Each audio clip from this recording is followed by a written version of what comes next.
Back in October of this year, we reported on 6foot2.co.uk that Rob Newman was out in Brazil looking to set up a scouting mission or scouting network in the country, primarily in the capital, Rio de Janeiro.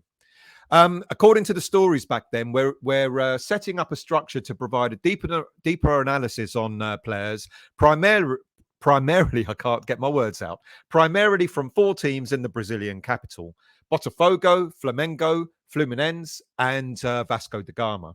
Now, all four clubs have produced some amazing talents over the years, and I'm going to take you on a little bit of a history tour now.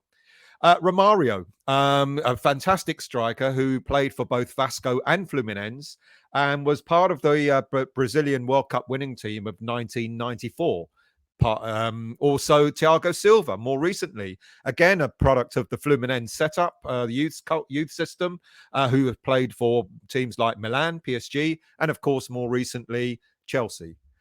If you want to go even further back in time, Rivellino. Now, if you want to be inspired for the upcoming World Cup and you don't have that inspiration just yet, my advice to you is go and have a look at some videos of the 1970 Brazil squad when they won the World Cup. And I tell you something, if that doesn't inspire you for the World Cup, I don't know what will. Rivellino was one of the major stars of that tournament back then. And he was also a youth product of the Fluminense setup. In that same squad, 1970, Jairzinho was also a product of the youth squad of the Botafogo setup.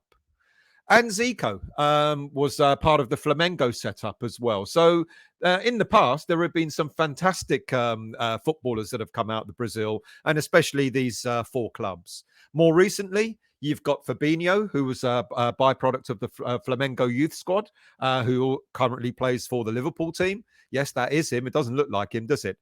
Depending on your taste, whether you think Philippe Coutinho is a good or bad player, he was a byproduct of the Vasco da Gama youth setup. And the current Real Madrid striker, Vinicius Jr., was also a product of Flamengo. And to do with West Ham United, as we know, Paquetá, or as you may not know, Lucas Paquetá was also a byproduct of the Flamengo youth setup. Now, all these players, you know, I mean, you can see that Brazil produces a number of class footballers over the year. And the understanding is when Newman was out in Brazil, he was in discussions with a few clubs about some of their current youth prospects. And these include the following. The first one is Jefinho, attacking midfielder for Botafogo. He's got a contract. He's only really just come to the fore this year. He's got a contract with the club, with the Brazilian club, until 2025. Value unknown. 22 years of age. He's regarded as a creative attacking midfielder. He can play either the right or the left wing.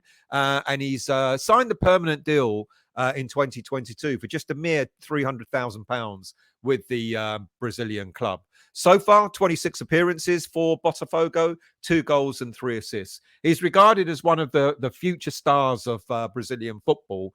And given that we've kind of got a few issues with Jared Bowen on one side and David Moyes continuously casting doubt about Ben Rama's ability on the left-hand side, I wonder if a player like Botafogo, like Jefinho, coming in to add a little bit of competition might be the thing. But here's the crack.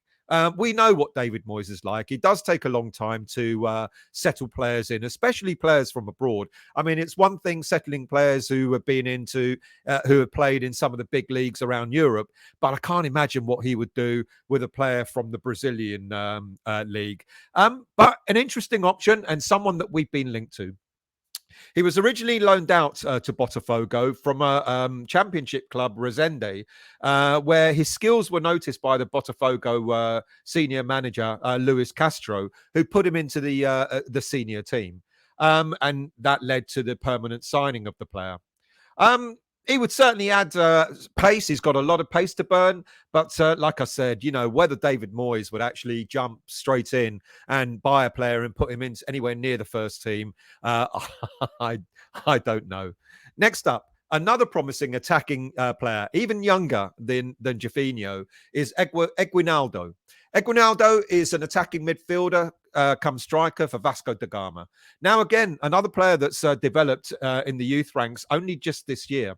For Vasco, he moved to Vasco da Gama earlier in the year and signed a permanent contract with them for £120,000. He's got a 5-year contract until 2027, and they have put a 26 million release clause in his contract. 18 years of age. That's how much they think of him. A creative attacking midfielder. He plays again either on the left or the right side, but can also play in a centre forward role. But he's a right-footed player, but prefers to play on the left side of attack. 18 appearances so far, 3 goals for the player. Look, I mean, if there's anything that would happen to a player like this coming to West Ham, the likelihood is that David Moyes would put him into the development squad and see how he gets on. But if he really is a £26 million purchase, I doubt very much West Ham United are going to want to buy a player just to put him in alongside all the other development players. But there you go. Them are the stories, which I don't make up, by the way. And thirdly, for now, Luizao, central defender and also left back, primarily a central defender. 6'2", left-footed player. You know, you look for left-sided or left-footed central defenders, and all of a sudden they come all in one go.